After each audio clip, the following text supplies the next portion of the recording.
Welcome back to the Opportunity Zone, guys. Nate here, and we've got Chris Lavin. Mr. Lavin back in action.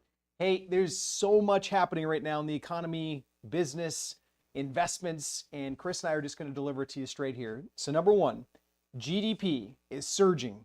We're going to get into the numbers, why, how much, what, and why they're actually surging right now. We also saw a 20% hike in home sales, specifically new home sales. We're going to talk about why that's happening right now and where it's happening. Type. Next up, TikTok was finally brokered. The deal has been made. And we'll talk about how that influences policy for you as an investor as well. Couple more things. Freddie Mac is potentially freezing all loans in New York City. We're going to talk about why, the rent control saga and some of the other things that are happening with leadership, why Freddie Mac might not make loans in New York anymore.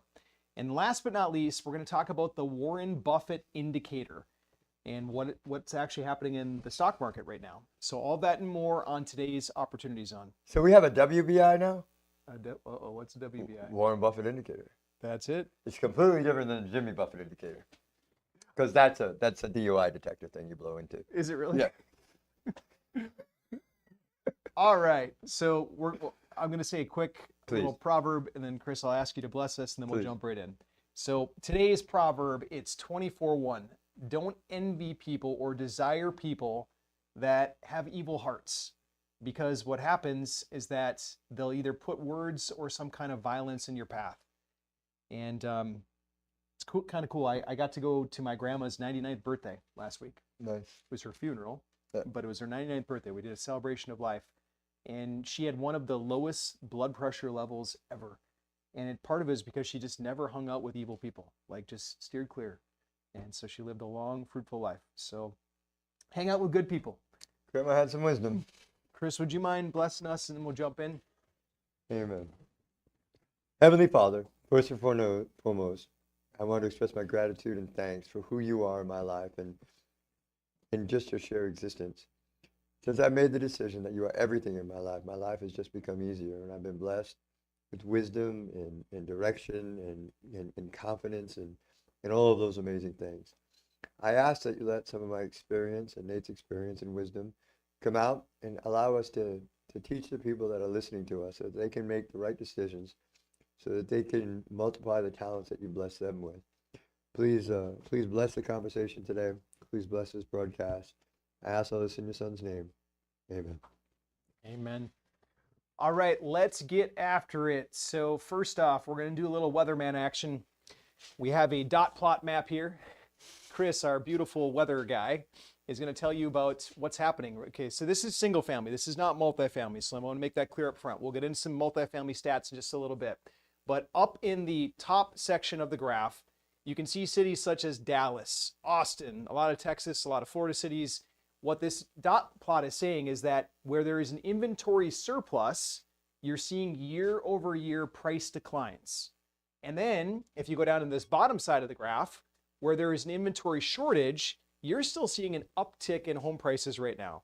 So it's kind of fun to see where your city is on the map, but that's what's happening right now in the single family home market. So if you're looking around and you're saying, well, hold on, I keep hearing that single family house prices are coming down right now, but I'm not seeing it in my backyard.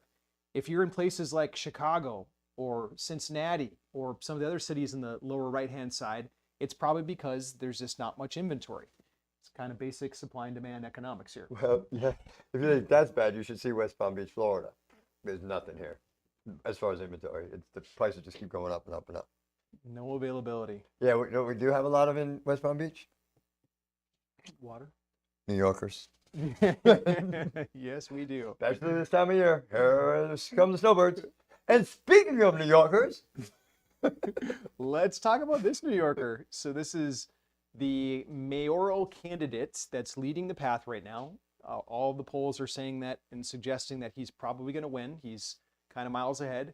In fact, the current mayor of New York City, Mayor Adams, just dropped out. And so now you got him, you got Zoran, and you have one independent who is Kumo.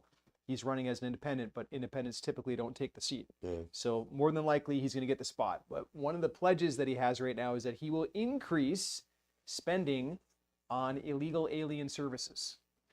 Chris, you have no opinion on this, I'm sure, right? Okay, so this tweaks me. I'm going to vocalize this one more time and as clearly, as distinctly as I can so I don't get the hate comments. If you are in this country illegally, you are a criminal. This man is going to take my tax dollars, not me specifically, but your tax dollars if you're a New Yorker, and he's going to give it to criminals. How do you feel about that? I think it's absolutely insane. You know what? The government is going to strike back. And we'll talk about that in a minute. But one more time, if you are in this country illegally, you are a criminal. We should not be using our tax dollars to support you. You come in this country the right way, do it legally, come through immigration. I know it's a tedious process. I get all that. But if you do it the right way, that's when I believe the government's hand should be out to you to give you a start, to give you a lift up.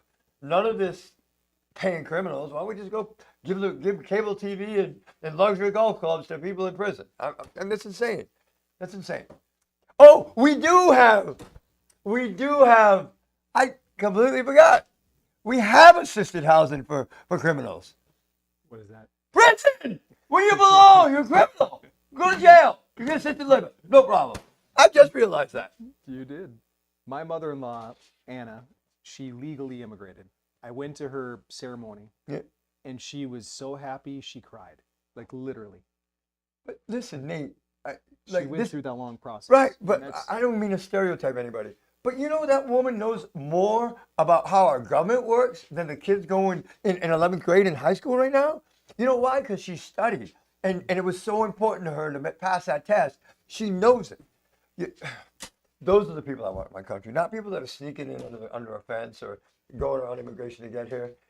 It's crazy. Do the right thing. You're welcome. Don't do the wrong thing. You're a criminal. Go from wherever you came from. Or we've got assisted housing for you. Prison. Government supplemented housing. Three hots and a cot. So if this mayoral candidate does become mayor, Yep. there's going to be some fallout to this. But number one, Freddie Mac has announced this is the third or fourth largest lender in commercial real estate, multifamily specifically, and they're considering putting the brakes on all loans in the state of New York right now. I think that they're a little bit stronger than considering. And so this is right. So this is how you control federal funds to somebody that's not doing the right thing, right? And we all know where Trump stands on this stuff, right? He's the guy that was behind Build the Wall, right? So so this is how he's controlling the market there in one way or another. He's probably doing it behind the scenes because there's been no blatant, conversation about it, but I'm sure that's what's going to happen. Democrat, social services, no more federal money. Yeah, they'll play a little chess match with them. All right, let's go to, so we've talked a lot in the last couple of weeks about the Trump administration, where they were pulling back. I want to talk about where they're actually pushing forward right now. And so this just came out, just announced that they are awarding $45 million to support sober house living. So this is basically folks that have mental health issues, folks that have substance abuse issues. They're trying to support sober houses for them, or AKA halfway houses for them. So this is a direct shift from what we've seen from the Trump administration so far. They were pulling back. But in this category, they're trying to prevent homelessness. They're trying to take care of people. Right, but this makes sense. This is people with a specific, addiction is a mental health disease. It's in the American Medical Journal. I'm drawing a blank. As a disease, these people need help. And if they're getting sober and they're on the right path, I believe, everybody in life at one point or another needs to help up. I don't like giving handouts, but a hand up definitely. All right, I'm going to move on to... Oh, this one grinds me too. Google. They're admitting now that under the Biden administration, they were censoring a lot of people on YouTube. In fact, I saw it on the president's social media handle the other day that he just won a $24 million lawsuit against them. Yep. And they're admitting now, we over-censored. And they're now granting accounts back to people who have been basically silenced off of YouTube for the last couple of years. My buddy Tom was one of those. Oh, well, just now he can get his account back. He can. Apparently. He can, yep. So this is coming in an era that, meanwhile, TikTok, remember TikTok was about to be banned under the Biden administration. Trump suspended it until they worked out a deal, and they just worked out a deal. TikTok was just sold. Oracle's involved, and they're going to have basically the algorithm and all of the data will be held here in the United States of America. Oracle will be the custodian of it, and then they will have 6 of the 7 seats on the board for the company, all US-based American citizens. Chris, what are your thoughts on this? Well, I've been seeing this call from China, and I guess that they've been calling me to be on the board. I should have answered. One of my thoughts on this, if I'm going to be completely honest, I think it's all just pomp and circumstance, or it's all a facade for the reality. It is what it is. Majority. So who's the minority, right? So the original holders are still the minority, and how much access to the data they're going to have. Listen, I believe that TikTok has its place, entertainment purposes. I've learned a lot. Let me rephrase that. I've had questions opened up in my mind that made me go out and research stuff that I've seen on TikTok. We use TikTok as part of our business, but And shirts, TikTok shirts.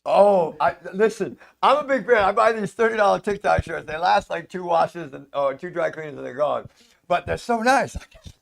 Love this, and they all make fun of me because I don't know if you see the commercial yet about the stretchy shirts. This isn't one of them. This is a $100 shirt, but the stretchy ones that bounce back. I love those shirts. I don't know why. I feel like I got a wetsuit on. I'm going scuba diving. Another story altogether. But either way, I mean, TikTok has its place. It's for entertainment. I think, in my opinion, that in top secret or in sensitive conversations, our phones should not be there. There are apps on our phones that listen all the time. Whether you believe it or not, it's true. And unless your phone's been secured, even Facebook is listening to what you're saying. And if you don't believe me, talk about something and then pick up your phone and then, go to Facebook and all of a sudden you have ads about whatever thing you're thinking about buying. Hey, you talk to somebody, hey, I need to replace the roof on my house. I guarantee you go to Facebook, 10 minutes later, there's going to be roofing ads come up on you. So the phones are always listening. Where's that data going? You know what I'm saying? So I think it's all just a facade. We're going to soon to find out. Oracle's now stepping in and taking over. I'm a big Oracle fan, by the way. Java, gotta love it. Next up, I'm going to switch us back to housing because we saw this stat. We reported on the mortgage rates dropping, and now all of a sudden we had a 20% bump in sales month to month. All of a sudden people are coming back from the woodworks to start buying houses again. Why? What's going on? Media hype. Listen, it's been a 0.25% decrease in the rate. That's nothing. That's nothing. It's a blip. And all of a sudden, I'm gonna go buy a house. I can afford it now. No, it's a response to media hype. This tells you. I'm gonna say this, and I know I'm gonna get hate chat about this again too. We can be led like sheep. Like, listen, the media says it. We believe it's true, and now we react and respond. That's what's going on here. Like, it's not real. Wait for the point. It's gonna drop. It has to drop a point and a quarter. That's when there's a real significant difference. Right now, this is just hype. But what I don't understand what people are doing. I really don't. They're responding to media hype, and if it's in the media, it must be true. Houses are affordable again. It's a quarter point on $100,000. Do you know how much that is? It's nothing. It's $250. Spread over a year, that is $20 a month in your mortgage payment. That's how much you're saving for $100,000. So Chris and I have covered this before, but just very high level. Normally, people spend about a third of their income on their housing costs, taxes, insurance, and their mortgage payment. Right now, people are spending more like 45%, depending on the zip code that you're in, and it's not sustainable. Every single time that you get to this 40 percentile, the market usually corrects. How does it correct? Well, either prices come down, rates come down, or income has to go up. Yep. One of those 3 variables. A quarter point on the mortgage is not enough to make those variables line up back to that 30% of income overall. Yep. So we'll see that, but it's going to take either one of those levers moving big time, or maybe 2 or even 3 of the levers moving together. All right, I'm going to put up an index that measures how small business owners are feeling about what's happening in the economy. Okay, this is the index. I want to point out the big drop that you see back here. This is during COVID, like majorly. People weren't feeling very good about their business in the future. And then we have the rest of the Biden administration, and then we got over to the Trump administration, and you can see what's happening. They're actually above the long-term norm right now. Chris, why are small business owners getting excited, and what does this mean for the economy? So listen, you cannot be a fan of Trump. And I got to tell you, there are things that Trump does and Trump says that every time he does it, oh my gosh, really? but the policies and the stuff that he's put in place work. I mean, they work for the economy. They stimulate the economy. That big, beautiful bill, reinvestment, Opportunity Zone 2.0, all of these types of things that are driving taxes down and facilitating or accelerating investment in this country, right? Because there's a bunch of countries that are reshoring. They're coming back as a result of some of the tariffs and all the stuff, the insane stuff that Trump did. That's what's going on. People are starting to sense and see that people are spending money. There are more federal funds available through loans, not gifts, for businesses to get really excited. The SBA has loosened up its chokehold on things because of the response to the economy. So that's why small business people are saying, yeah, now's the time. And I'm here to tell you, if there's a lot of opportunity in this country right now. You just have to find a niche that works, provide a valuable service or a valuable good, and you're going to do okay. That's all I got to say. I'm going to switch gears on you, Chris, and we're going to talk just for a second about the Buffett Indicator and WBI. the WBI. So going back in time, basically what this is measuring is what is the stock market at, and we're dividing it by GDP. So what's happening is basically you've got low levels, you got a little bit of a spike, and once it got too high, we had a correction. Stock market came down. This is not the economy as a whole. This is not recession indicators. This is just the stock market. Okay. Then you had another run up, and then it came down. And then you had a run up. This would be 2006, and then it came down. And now you've got another run up. We are the highest that we've seen so far on the Buffett Indicator. We're about 217% right now. And that's roughly 60% over the long-term norm for this indicator. I'm not saying stock market's going to crash. He might be saying it. We had a bet a week or two ago. I think I won that one. You did. You won that one. At least short term. We don't know what's going to happen. None of us have a crystal ball. But this indicator, it's telling us, like the Buffett Indicator is telling us right now the stock market may be overvalued. So can you step out of frame for a second? Yeah. Just because I need to get to those numbers. You guys seeing this? This is highest that it's been. Look what happens on the crash, right? Look at these corrections. Now we're climbing, a little dip, climbing. We're going to see a dip again. What is that telling us?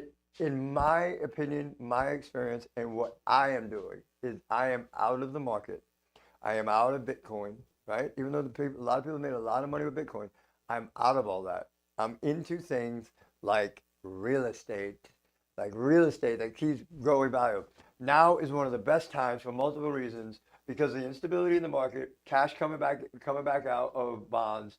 Now is the best time to be in multifamily real estate, without a doubt. Remember, multifamily real estate values are driven based on the amount of income that a property can earn. The value is not driven solely on appraisal. So now's the time to listen. I'm not giving you financial advice either. I'm not a registered financial advisor. What I am doing is I'm out of the market. I'm all in on multifamily right now. Multifamily in your primary business that you know Yeah, very well. and I have a technology business that's on the verge of greatness, and I don't mean that like egotistically. It's literally we're in a position to turn it into a $1 billion now, $750 million business valuation wise in the course of 3 to 5 years. So we're super excited. Like I don't even like talking about it because it's so insane that people are like, what? But I'm here to tell you, our investors believe in that, and we've raised more money. We broke records raising money for that fund. Over $1 million a day. $1 million a day. We're raising $1 million a day for the acquisition of that business, and it's absolutely amazing. So, and listen, if you want to know something about that, if you want to know a little bit about what we're talking about, we're not releasing it to the general public. It's not where we are.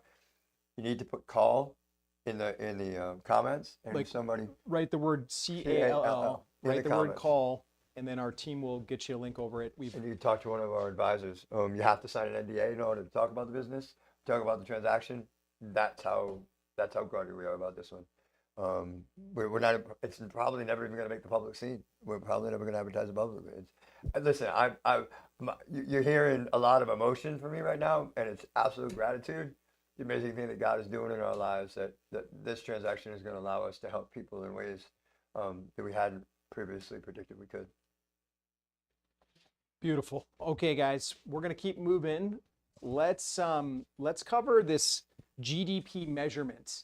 So literally, we had a revision come out, and GDP now clocks in at 3.8% for Q2. So this is a revised stat. Remember, they thought it was only around 3%.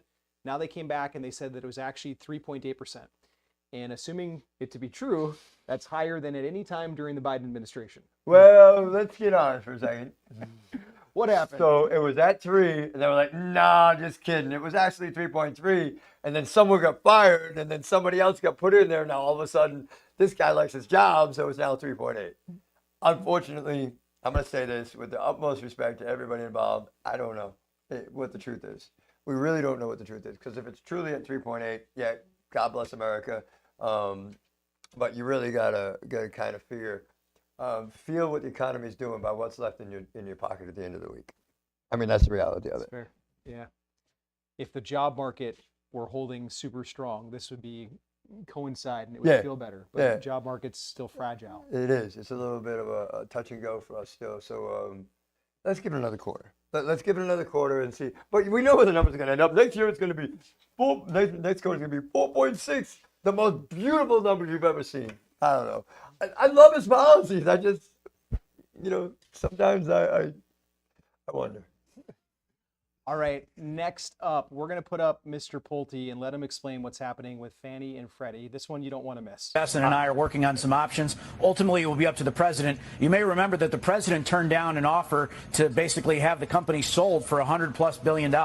Today, I believe that valuation is $500 to $700 billion, maybe even eventually up towards $1 trillion. So President Trump made the right decision in the first term to say no, thank you. I think it will be very oversubscribed if and when the president decides to do something. It'll be the biggest IPO in history. And Secretary Besson is right. We want interest rates to come down. Since the president has come into office, he's lowered mortgage rates. You can see, when he started out, it's already down. And then on top of that, Maria, refinancings are through the roof. So President Trump has really been able to get this housing market off of the ground, which it was basically dead. Biden had killed the housing market. And slowly but surely, we're resuscitating it. And I'm very confident that we're going to get this housing market back and booming in the coming years. Yeah, Secretary Lutton. So that's Mr. Pulte. He's the director of FHFA, which oversees Fannie Mae and Freddie Mac. I'm a fan. Big fan of this guy. He's doing good stuff. He's grandson of the great home builder, Pulte, the original, and he's been in business all of his life. And so far, he's done really well with Fannie Mae and Freddie. They're both making more profits than at any time in recent history. You got a couple of their stocks, Fannie and Freddie. I have a few of them, and I've done very well. As of we're not giving stock advice or anything like that, but they're talking about this potentially becoming an IPO later this year, and it could be $1 trillion IPO. Your thoughts? Yeah, I'm good with it. And check this out. If this does in fact happen, what I'm hoping for, and believe me, we do a lot of Fannie and Freddie loans, but I hope this the separation and get the government getting out of it is a driver for more competition in the space. Because right now it's basically, one or the other type thing. There's different nuances to each loan, but pretty much you're dealing with one agency for the most part. So hopefully this creates some competition. I'm big on it. Beautiful. So let's watch for Fannie and Freddie and see what the Trump administration decides to do. Last but not least, we had a lot of people in the comments write the word call. I'm just going to clarify what that is for. So this is an investment firm. We manage money here, we place capital, and we manage the projects.